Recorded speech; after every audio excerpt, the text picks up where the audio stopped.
ஜெயலலிதா ஆட்சியுடன் ஒப்பிடும்போது ஊழல் குறைந்திருக்கும் இந்த காலகட்டத்தில் நடிகர் கமல்ஹாசன் அது குறித்த விவாதங்களை தோற்றுவிப்பது பல்வேறு கேள்விகளை எழுப்புவதாக விடுதலை சிறுத்தைகள் கட்சியின் தலைவர் திருமாவளவன் தெரிவித்தார்.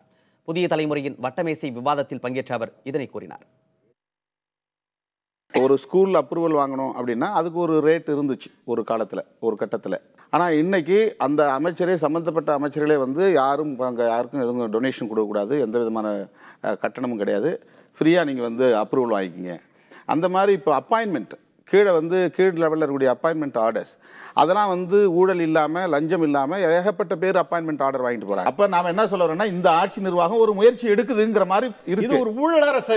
என்னுடைய கொஸ்டின் என்னன்னா, அதிமுக ஆட்சி ஊழலற்ற ஆட்சி நான் சொல்ல வரல, அது தூய்மையான ஆட்சி நிர்வாகம் நான் சொல்ல வரல. ஆனா கமல்ஹாசன் எந்த சந்தர்ப்பத்தில் இந்த கேள்வியை எழுப்பியிருக்கிறாரு, இந்த விவாதத்தை தொடங்கி இருக்கிறாரு அப்படிங்கிறது ஒரு கேள்விக்குறியானது.